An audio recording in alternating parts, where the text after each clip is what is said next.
ہر قسم کی حمد و ثنا، تعریف و تمجید، کبریائی، بڑائی، رفعت و عظمت اللہ رب العزت کے لیے جو پوری کائنات کا خالق و مالک ہے، بے شمار لا تعداد بے حد و حساب درود و سلام پیغمبر آخر الزماں، محسن انسانیت، محسن کائنات جناب محمد الرسول اللہ صلی اللہ علیہ وسلم کی ذات اقدس پر گزشتہ کچھ ہفتوں سے عالمی طور پر ایک کشمکش چل رہی ہے۔ کچھ ممالک آپس میں جنگ اور لڑائی میں ہیں۔ اس دوران ایک عجیب و غریب اصطلاح بہت زیادہ کچھ خاص گروہ نے استعمال کی ہے۔ یہ گروہ ہمیشہ سے امت میں فتنہ و فساد پیدا کرنے کا موجب رہا ہے، بلکہ اس گروہ کو اسلام کی جڑیں کھوکھلا کرنے کے لیے دشمنان اسلام نے باقاعدہ طور پر تیار کیا ہے۔ وہ ایک خاص اصطلاح استعمال کر رہے ہیں کہ تکفیری ملا، تکفیریت۔ یہ سوشل میڈیا پہ اکثر آپ نے سنا ہوگا، جی فلاں ایران کی مخالفت کرنے والے تکفیری ملا ہیں، یہ تکفیری ہیں۔ تو آج سب سے پہلے تو اس اصطلاح پر بات کرتے ہیں اور اس کے بعد پھر دیکھتے ہیں کہ یہ تکفیری ہوتے کیا ہیں، کون ہیں جو حقیقت میں تکفیری ہیں۔ کہیں ایسا تو نہیں کہ چور مچائے شور، چور بھی کہے چور چور، الٹا چور کو توال کو ڈانٹے۔ یہ کچھ محاورے ہیں ہمارے اردو زبان میں بھی اور دیگر پنجابی وغیرہ میں بھی استعمال ہوتے ہیں مختلف الفاظ کے ساتھ، جن کا مطلب یہ ہوتا ہے کہ جو مجرم ہے وہ دوسروں کو مجرم کہہ رہا ہے، ان پر الزام اور بہتان دھر رہا ہے تاکہ اپنا جرم چھپا لے۔ یہی کچھ اس اصطلاح کے ساتھ آج کل ہو رہا ہے۔ تکفیر کا مطلب ہے کسی مسلمان کو یا کسی کلمہ گو کو، اسلام کا دعویٰ کرنے والے کو کافر قرار دینا۔ ایک شخص کہتا ہے کہ میں مسلمان ہوں، دوسرا کوئی شخص کہتا ہے کہ نہیں یہ کافر ہے، اس کو کہتے ہیں تکفیر کرنا، یعنی کسی کو کافر قرار دینا، کافر ڈکلیئر کرنا کسی کو، اس کو تکفیر کہتے ہیں۔ یہ جو تکفیر والا کام ہے انتہائی حساس اور نازک کام ہے۔ عام عوام تو بالکل نہیں کر سکتی کسی کی تکفیر کے، کسی کو کہے کہ تو فلاں کافر ہے، نہیں۔ اس کے لیے تو کتاب و سنت کے علوم میں مہارت ضروری ہے۔ اس کے بعد پھر جس شخص کو کافر کہا جانا ہے یا کہنے کا ارادہ ہے اس کے احوال سے اچھی طرح واقفیت ضروری ہے۔ اس کے بعد کچھ ایسے امور ہیں جن کو سر انجام دینا ضروری ہوتا ہے تکفیر سے پہلے۔ یوں سمجھیں کہ ایک شخص ہے، اس کا بازو یا اس کی ٹانگ یا اس کا کوئی بھی جسم کا عضو وہ خراب ہو گیا ہے، خرابی کی طرف جا رہا ہے، تو کوئی ڈاکٹر کہہ دیتا ہے کہ اس کو کاٹ دیا جائے، اگر اس کو بچانا ہے تو اس کو کاٹنا ضروری ہے۔ اب ظاہر ہے کہ وہ کوئی ماہر ڈاکٹر ہوگا اپنے فیلڈ کا، جس نے بہت زیادہ تجربہ اس معاملے میں حاصل کیا ہوا ہوگا، ورنہ تو کوئی کسی عام بندے کی بات، کسی عام محلے دار کی، رشتہ دار کی، یا کسی عطائی ڈاکٹر جو ویسے ہی سن سنا کے دیکھ دکھا کے ڈاکٹر بنا ہوا ہے، اس کی بات تو کوئی نہیں مانے گا اس حوالے سے، کیونکہ وہ کہیں گے کہ یہ تو بڑا حساس ایک عضو ہے، جسم سے اس کو الگ کرنا ہے، ہو سکتا ہے کہ اس کے ٹھیک ہونے کے امکانات ہوں، ہو سکتا ہے کہ وہ ایسی خرابی میں نہ ہو جس میں کاٹنا ضروری ہے۔ تو ہر بندہ یہ سمجھے گا کہ بڑے سے بڑے ماہر ڈاکٹر سے اس حوالے سے مشورہ کیا جائے، بلکہ ڈاکٹروں کا ایک پینل بیٹھے اور وہ اس چیز کا فیصلہ کرے کہ واقعی اس کو کاٹا جانا چاہیے یا نہیں، تب ہی کسی نتیجے پہ پہنچیں گے۔ ورنہ تو کسی کے کہنے پہ ایسے ہی لوگوں کے عضو کاٹنا شروع کر دیں تو پھر تو لوگ بیچارے لولے لنگڑے ہو جائیں گے، کسی کے کہنے پہ کاٹ دو، کسی کے کہنے پہ کاٹ دو۔ تو تکفیر کا مسئلہ بھی اس سے بھی زیادہ حساس ہے، یعنی مسلمان معاشرے سے ایک شخص کو کاٹ کے الگ کر دینا کہ یہ کافر ہے، یعنی دائرہ اسلام سے اس کو خارج کر دینا، مسلمانوں کا حصہ اس کو ماننے سے انکار کر دینا۔ رسول اللہ صلی اللہ علیہ وسلم نے فرمایا کہ مسلمان جو ہیں، پوری دنیا کے مسلمان آپس میں ایک جسم کے مانند ہیں۔ ایسے ہی ہے نا، ایک جسم کی مانند ہیں کہ اگر جسم کا کوئی ایک عضو بھی بیمار ہو تو سارا جسم بے چین ہوتا ہے، تو ایسے ہی ایک مسلمان کا دکھ سارے عالم اسلام کا دکھ ہے۔ تو گویا مسلمان جو ہیں ایک جسم کے اعضاء کی مانند ہے۔ تو یہ ایک بڑا حساس مسئلہ ہے، اس لیے یہ کلیئر کرنا ضروری ہے کہ یہ عام عوام کا بھی کام نہیں، عام لوگوں کا بھی کام نہیں، بڑے بڑے ماہر علماء کا کام ہے، اور اس کے لیے کچھ شرطیں، جس طرح ڈاکٹر پہلے بڑے ٹیسٹ کرتے ہیں، باقاعدہ طور پر دوائیاں دیکھ کے، علاج کر کے، بہت سارے مراحل گزر کے اینڈ میں یہ فیصلہ ہوتا ہے، فائنل کہ اس عضو کو الگ کرنا ہے یا نہیں. تو ایسے ہی کسی ایسے شخص کو جو دعویٰ اسلام کرتا ہے اس کو کہنا کہ یہ دائرہ اسلام سے خارج ہے، یہ کافر ہے، یہ مسلمان نہیں ہے، اس کے لیے بڑی احتیاط کی ضرورت ہے. ماہرین ڈاکٹر ہوں گے جو یعنی علماء جو ہوتے ہیں، علماء طبیب اور نباز ہیں امت کے، تو وہ کافی ساری کوشش کاوش کے بعد، اپنا زور لگانے کے بعد کہ یہ بندہ جو ہے یہ اسلام اور مسلمانوں کے لیے زہر قاتل ہے، اگر یہ مسلمان معاشرے میں شامل رہا، اس کو مسلمان سمجھا جاتا رہا تو یہ باقی اس مسلمانوں کو بھی خراب کرے گا. جس طرح ایک عضو کینسر زدہ ہے، اگر وہ جسم میں باقی رہے گا تو باقی جسم کو بھی کینسر میں لے کے اس کو بھی برباد کر دے گا. تو یہ بڑا ایک حساس مسئلہ ہے. تو تکفیر اس کو کہتے ہیں، کسی دعویٰ اسلام کرنے والے شخص کو کافر ڈکلیئر کرنا. اب آپ کو یہ بات بخوبی سمجھ آ گئی ہوگی. اب آپ دیکھتے ہیں کہ جس طرح میں نے بتایا بڑا حساس مسئلہ ہے، لیکن اس کا یہ مطلب یہ نہیں ہے کہ کبھی کسی دعویٰ اسلام کرنے والے کو کافر کہا ہی نہیں جائے گا، کہ بس جس نے کہا میں مسلمان ہوں بس اس کو مسلمان ہی مانا جائے گا. جس طرح قادیانی اپنے آپ کو مسلمان کہتے ہیں نا، کہتے ہیں کہ ہم اصلی مسلمان اپنے آپ کو کہتے ہیں، لیکن علماء ہر طبقے فکر کے علماء، ہر مکتبے فکر کے علماء، ہر گروہ کے علماء اتفاقی طور پر ان کو کافر ڈکلیئر کر چکے ہیں کہ یہ ایسے کینسر ہیں کہ اگر یہ اسلامی معاشرے میں رہیں گے تو مسلمانوں کو بھی ان کے ایمان سے نکالتے رہیں گے، کیونکہ ختم نبوت ہمارا اساسی اور بنیادی عقیدہ ہے، اس کے بغیر نہ ایمان ہے نہ نجات ہے. تو ان کو اسلامی معاشرے سے کاٹ کے الگ کرنا ضروری ہے تاکہ باقی اسلامی معاشرہ صحت مند رہے، اپنے ایمان کو سلامت رکھے. تو معلوم ہوا کہ بڑے علماء اگر یہ فیصلہ کریں، امت کے علماء غور و خوض کے بعد، اور اس جو ناسور ہیں امت کے یا اسلام کے دعوے دار ہیں ان کو سمجھانے کے بعد، ان کا علاج کوشش کرنے کے بعد بھی اگر وہ درست نہیں ہوتے تو یہ علماء کا کام ہے کہ اتفاقی طور پر کسی گروہ کو دائرہ اسلام سے خارج قرار دیں. تو ہمارے ہاں کچھ اسکالرز ہیں جیسے غامدی صاحب جیسے ہیں، وہ قادیانیوں کو کہتے ہیں کہ ان کو کافر نہیں کہنا، بلکہ ابھی گزشتہ دنوں ان کا فتویٰ آیا ہے کہ قادیانیوں کے پیچھے نماز بھی ہو جائے گی. کہتے ہیں نماز تو آپ نے اپنی پڑھنی ہے، تو بھئی پھر آپ یہود و نصارہ کے پیچھے بھی پڑھ لو، آپ نے تو اپنی پڑھنی ہے، ان کے پیچھے کھڑے ہو جاؤ. ایک تو یہ انتہا کہ کسی کو کافر کہنا ہی نہیں، چاہے کتنا بڑا کفر بکے وہ، اس کا دین ایمان جو ہے وہ اسلام سے متصادم ہو، اس کو کافر نہیں کہنا. اور دوسری طرف یہ بھی انتہا ہے کہ چھوٹی چھوٹی بات پہ کسی کو کافر کہہ دینا، یہ جی ہمارے موقف سے مطابقت نہیں رہتا لہٰذا یہ دائرہ اسلام سے خارج ہے. یہ دو انتہائیں ہیں، اور اہل سنت کا منہج جو ہے وہ دونوں انتہاؤں کے درمیان وسط اور اعتدال، کہ چھوٹی چھوٹی بات پہ کسی کو کافر بھی نہیں کہنا، اور جو کفر کا مستحق ہے علماء فیصلہ کریں علاج معالجے کے بعد بھی، سمجھانے سجھانے کے بعد بھی اگر وہ اپنی اس غلط روش سے باز نہیں آتے تو ان کو دائرہ اسلام سے خارج قرار دے کے باقی مسلمانوں کو بچایا جائے، ان کا ایمان بچایا جائے. یہ تو ہے تکفیر. آج کل کے معاشرے میں جو لفظ تکفیر استعمال ہو رہا ہے اور اصطلاح کے طور پر کہ یہ تکفیری ملا ہیں، یہ تکفیری ہیں، یہ تکفیری ہیں. مثال کے طور پر ابھی جو ایران اور امریکہ اور اسرائیل کا جھگڑا چل رہا ہے، تو بہت سے مسلمان ایسے ہیں جو ایران کی تباہی پہ خوش ہیں. وہ کون ہیں؟ شام کے مظلوم مسلمان.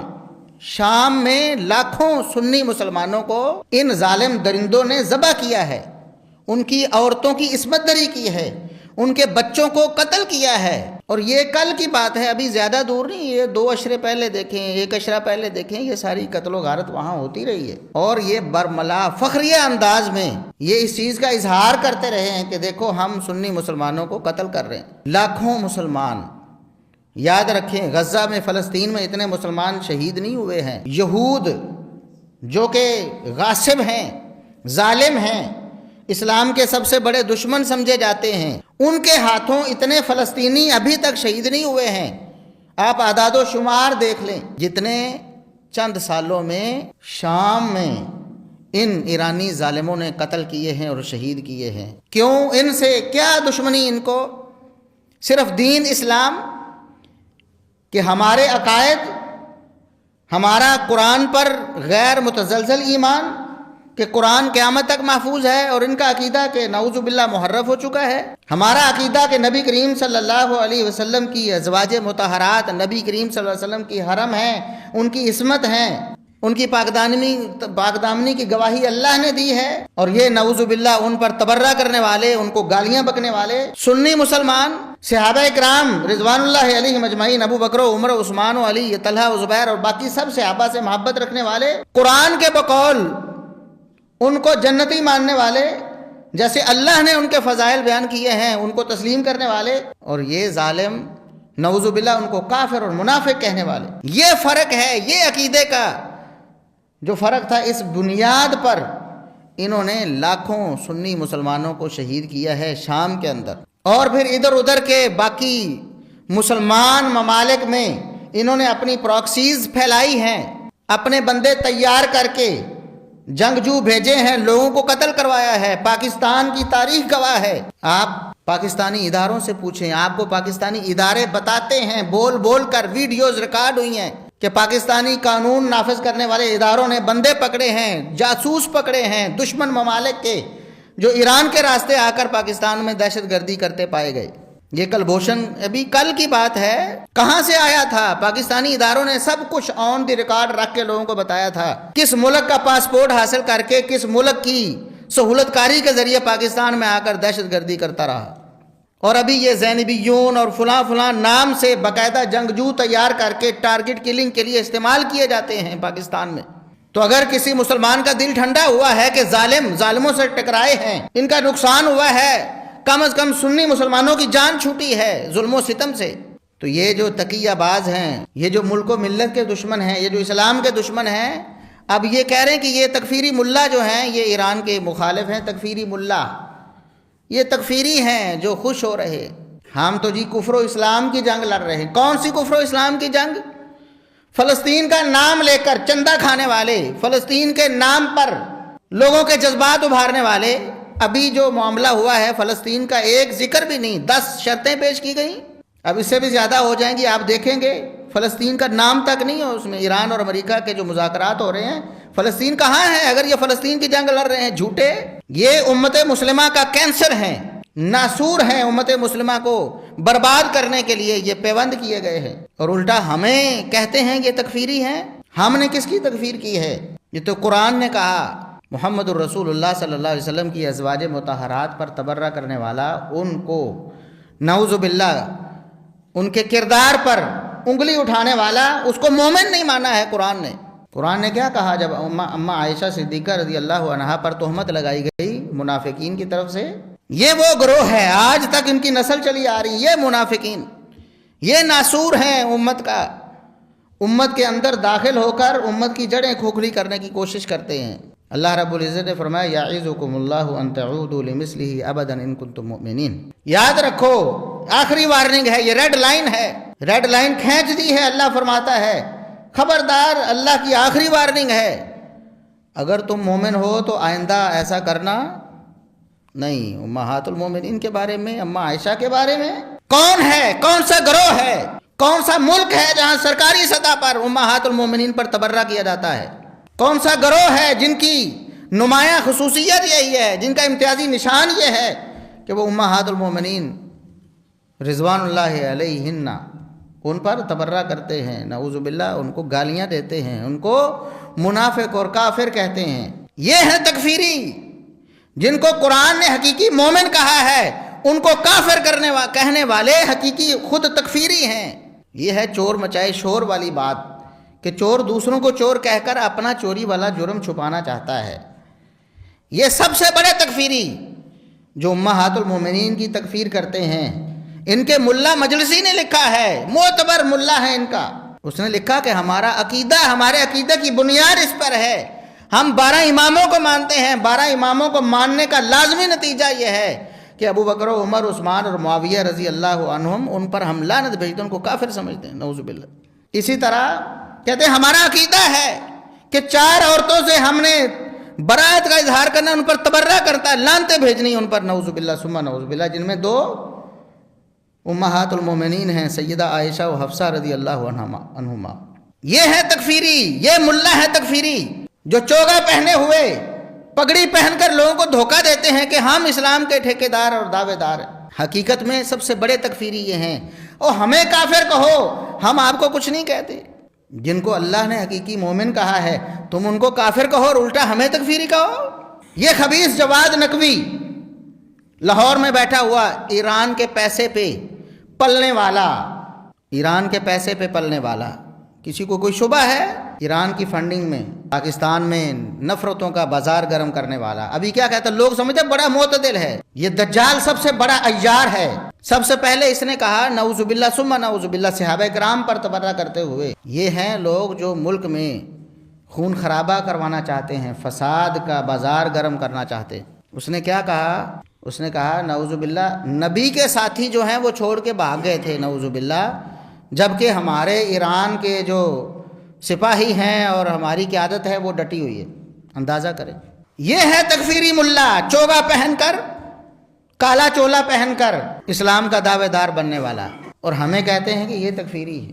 امت کی ایک بڑی تعداد، امت کا بڑا طبقہ اور ہمارے ملک کا بڑا طبقہ صحابہ سے محبت کرنے والا، صحابہ کو اپنا ایمان ماننے والا، امہات المومنین پر جانیں نچھاور کرنے والا، سنیوں کی اکثریت ہے نا پاکستان میں، ان کو برانگیختہ کر رہے ہیں نعوذ باللہ صحابہ اور امہات المومنین پر تبرہ کر کے۔ یہ ہیں جو ملک کا امن برباد کرنے والے ہیں، یہ کرائے کے ٹٹو ہیں جو باہر سے فنڈنگ لے کر پاکستان کا امن خراب کرنے والے۔ اور ابھی کیا کہہ رہا ہے؟ کہہ رہا ہے کہ پاکستان کے نعوذ باللہ جتنے بھی بڑے بڑے سیکیورٹی اداروں کے سربراہ ہیں، چیف ہیں، آرمی چیف ہے اور بڑے بڑے ہیں، یہ سب نعوذ باللہ بزدل ہیں، یہ تو فرنٹ پہ جا کے لڑتے ہی نہیں۔ کہتا ہے کہ پاکستان میں جتنے بھی یہ نشان امتیاز اور نشان حیدر پانے والے یہ سارے سپاہی کے رینک کے لوگ ہیں، یعنی چھوٹے لوگ ہیں، ان کو مروا رہے ہیں۔ پاکستان کے جو بڑے افسر ہیں یہ خود آگے نہیں لڑتے، جبکہ دیکھو جی ہمارے ایران کے تو بڑے بڑے مارے گئے، اور وہ مارے گئے ہیں تمہاری منافقت کی وجہ سے۔ تم ہمیشہ سے منافق رہے ہو، نہ اپنوں کے نہ پرائے کے، کسی کے تم مخلص نہیں رہے، اسی لیے پن پوائنٹ کر کے انہوں نے مخبری کے ذریعے بندوں کو مارا، اور اپنے بندہ پکڑا انہوں نے، سب سے قریبی جو تھا، جو آخری میٹنگ میں بھی ساتھ تھا، بڑا جو عہدے دار تھا سرکاری خامنائی کے ساتھ، اس کو پکڑا ہے۔ کس الزام میں پکڑا ہے؟ مخبری کے، جاسوسی کے الزام میں۔ یہ ہے تمہارے بڑوں کی ہلاکت کی وجہ۔ وہ لڑ نہیں رہے تھے، کوئی گان نہیں چلا رہا تھا، دشمن کے خلاف لڑ رہا تھا، فلسطین کے لیے نکلے ہوئے تھے جو وہاں مارے گئے، گھروں میں چھپے ہوئے، بینکروں میں چھپے ہوئے اگلوں نے مارے ہیں۔ اور یہ صحابہ پر بکواس کر رہا ہے اور ہماری آرمی پر بکواس کر رہا ہے کہ یہ نعوذ باللہ بزدل ہیں، یہ آگے جا کے نہیں لڑتے۔ اس لیے یہ اصل میں تکفیری یہ ہیں۔ اب بتائیں، اگر کوئی آج کے کسی مسلمان دعویٰ اسلام کرنے والے کو کافر کہتا ہے، وہ تکفیری ہے؟ صحابہ کو کافر کہتا ہے وہ تکفیری؟ اب ایک مہم چلی ہوئی ہے، لوگ بھی ہمدردی میں ان کے ساتھ جڑے ہوئے ہیں کہ جی وہ بڑا ظلم ہو رہا ہے، جی بڑا ظلم ہو رہا ہے۔ ہم یہ نہیں کہتے کہ کون ظلم کر رہا ہے نہیں کر رہا، حقائق کو تو دیکھیں۔ جن لوگوں کے سینے ٹھنڈے ہوئے ہیں، کیوں ٹھنڈے ہوئے؟ آپ کے سارے خاندان کو قتل کر کے اجاڑنے والا، اگر دشمن کے مقابلے میں اس کو نقصان ہوتا ہے تو آپ کو ٹھنڈ پڑے گی، آپ کو دکھ ہوگا۔ اور آپ کا خاندان اس نے اس لیے نہیں اجاڑا کہ آپ کے ساتھ اس کی زمین کی کوئی جائیداد کی چپکلش تھی، آپ کا خاندان اس نے اس لیے اجاڑا ہے کہ آپ کے دین، آپ کے ایمان کا وہ دشمن ہے اور وہ ثواب سمجھتا ہے آپ کو قتل کرنا۔ پھر اگر اس کو کوئی کافر مارے تو آپ پھر بھی آپ کو رنجیدہ کیوں ہوں گے؟ یہ مسئلہ ہے۔ پاکستان سنی اکثریتی ملک ہے اور سنیوں کے لاکھوں لوگ شام میں قتل ہوئے ہیں، اور آج یہ جو بہادر بنے ہو جی ہم امریکہ کے خلاف ڈٹ کے کھڑے ہیں، امریکہ تو فلاں ہے، یزید ہے، اسی کے ہاتھ پہ ابھی بیعت کرنے والے ہیں، دیکھ لیں چند دنوں میں بیعت ہونے والی، اور اسی کے ساتھ مل کے یہ جو انقلاب ایران آیا تھا، آپ کو تاریخ نہیں پتا؟ جو شاہ ایران کو اس کی کرسی سے اتارا تھا، اس کو ملک بدر کیا تھا، اور اس رجیم کو لے کے آئے تھے۔ یہ جو ابھی رجیم چل رہی ہے، کون تھا؟ ابھی تو یہ خود ان کی گواہیاں موجود ہیں کہ امریکہ ہمیں لے کر، امریکہ کی سپورٹ سے ہم نے یہ سارا کچھ حاصل کیا ہے، باقاعدہ خبریں موجود ہیں، امریکہ سے مدد مانگ کر انہوں نے یہ حکومت لی ہے، اور ابھی یہ بہادر بنے بیٹھے ہیں اور صحابہ کرام پر تبرہ کرتے ہیں اور ہماری آرمی کو للکار رہے ہیں۔ نعوذ باللہ روز ہی کوئی نہ کوئی بکواس کرتے ہیں ہماری آرمی کے خلاف، ہمارے جو ملک کے قانون نافذ کرنے والے ادارے ہیں ان کو بدنام کر رہے ہیں کہ یہ بزدل ہیں۔ کیوں کر رہے ہیں؟ اس لیے ان کو درد تو وہ ہے کہ جو ایران سے جو بڑے بڑے نیٹ ورک دہشت گردی کے پکڑے ہیں ہمارے اداروں نے اور نکیل ڈالی ہے، حملہ کیا تھا نا اس نے، پھر اس کو ایسا مزہ چکھایا کہ وہ توبہ کر گیا۔ ان کو یہ درد ہے پاکستان مضبوط کیوں ہے؟ پاکستان ایٹمی طاقت کیوں ہے؟ پاکستان ڈٹ کے کیوں کھڑا ہے دنیا کے سامنے؟ یہ ان کو درد ہے، یہ ہمسائے ملک کو بھی درد ہے، اور یہ ادھر بیٹھنے والے رافضیوں کو، ان کالوں کو، اسلام کے اور ملک کے دشمنوں کو بھی درد ہے۔ یہ ہمارے ملک کے اور ہمارے اداروں کی برتری ماننے کے لیے تیار نہیں ہے، اس لیے بکواس کرتے ہیں جی وہ دیکھو وہ ڈٹ کے کھڑے ہیں اور پاکستان نعوذ باللہ لیٹا ہوا ہے، یہ ایسے ہیں، یہ ایسے ہیں، یہ بزدل ہیں، یہ لڑتے نہیں ہیں، یہ سامنے نہیں آتے۔ ابھی تک دیکھیں، یہ تو مہینہ پہلے لڑائی شروع ہوئی اور ابھی بیعت بھی کر رہے ہیں، اس کے سامنے جھکے بھی ہوئے ہیں، منتیں ترلے بھی کر رہے ہیں، اور ابھی معاہدہ بھی ہو جائے گا۔ اس سے پہلے جو سارا عرصہ گزرا ہے کہاں تھے یہ؟ وہی امریکہ، وہی اسرائیل، کہاں تھے یہ بزدل؟ پاکستان اور اسرائیل کا تو فاصلہ زیادہ ہے نا، یہ تو ساتھ بیٹھے ہوئے ہیں، ان کو میزائل تو پہنچ رہے ہیں ان کے بقول بھی، اور ابھی لڑائی میں جو میزائل مارے ہیں 80-85% میزائل اسلامی ملکوں میں مارے ہیں، 15% ادھر، اور ادھر 15 بندے بھی قتل نہیں ہوئے ہیں۔ جو دشمن ہے جس کے خلاف کہتے ہیں ہم ڈٹ کے کھڑے ہیں، اس کے 15 بندے بھی قتل نہیں ہوئے ہیں، اور ادھر اربوں ڈالر کا نقصان کیا ہے مسلم ممالک میں۔ یہ ہے ان کی حقیقت، اس لیے ان کو درد ہے اور تکلیف ہے، اور یہ مسلمانوں کو کہتے ہیں کہ یہ تکفیری ہیں، یہ تکفیری ہیں۔ اور بھائی ہم کب تکفیری ہیں؟ ہم کب تکفیری؟ تکفیری تم ہو جو صحابہ کو کافر کہتے ہو۔ حوالے دیے جائیں، گھنٹوں گزر جائیں، جلدیں بان جائیں کتابوں کی، انہوں نے اتنی بکواس کی ہے صحابہ کرام رضوان اللہ علیہم اجمعین۔ بت کہا ہے کفار مشرکین قریش کے بت ہیں نعوذ باللہ ابو بکر و عمر رضی اللہ عنہ، اتنی بڑی فرعون تک کہا انہوں نے صحابہ کرام رضوان اللہ علیہم اجمعین۔ امہات المومنین کے کردار پر انہوں نے انگلی اٹھائی ہے ظالموں نے۔ یہ سب سے بڑے تکفیری ہیں، یہ حقیقت جان لیں۔ اب یہ بات کرنا، لوگوں کو آگاہی دینا بہت ضروری ہے، ورنہ لوگ تو ان کو دھوکے میں آ جائیں گے۔ آپ گواہ ہیں، ہمارے ممبر و محراب، ہم کسی کی تکفیر نہیں کرتے۔ میں خود، میرا PhD، میرا تھیسس اسی پہ ہے، تکفیر کیسے کرنی ہے، اس کے آداب شرائط کیا ہیں، اسلام کیا کہتا ہے، اسلام کی تعلیمات کیا ہیں۔ بڑا حساس موضوع ہے۔ ہم تو کہتے ہیں کسی بندے کو بھی اجازت نہیں، فرد واحد کو کسی کا نام لے کر کہ فلاں کافر ہے۔ یہ تو مسلمانوں کے تمام طبقہ فکر کے علماء بیٹھ کر ایک متفقہ رائے قائم کر، جس طرح قادیانیوں کے بارے میں کی، جس طرح اثنا عشریوں اور امامیوں کے بارے میں پرانے علماء نے قائم کی ہے کہ یہ کفار ہیں، اسلام کے نام پہ دبا ہیں۔ ہم تو کسی ہرے گہرے کو، نتھو خیرے کو اجازت نہیں دیتے کہ وہ کسی کو کافر کہتا پھرے، لیکن ان کا ہر نتھو خیرہ صحابہ کرام کو نعوذ باللہ کافر کہہ رہا ہے، امہات المومنین کی تکفیر کر رہا ہے۔ ان کو نہیں پتہ؟ ہمارے اداروں کو بھی پتہ چل گیا ہے کہ یہ حقیقت میں فسادی ٹولہ ہے، جو نہ اسلام کا خیر خواہ ہے، نہ عالم اسلام کا خیر خواہ ہے، نہ ہمارے ملک کا، نہ ہمارے اداروں کا خیر خواہ۔ اللہ سے دعا ہے کہ اللہ رب العزت ہمیں سمجھنے کی توفیق عطا فرمائے، اللہ رب العزت ہمیں حق کا ساتھ دینے کی توفیق عطا فرمائے۔ وآخر دعوانا ان الحمد للہ رب العالمین۔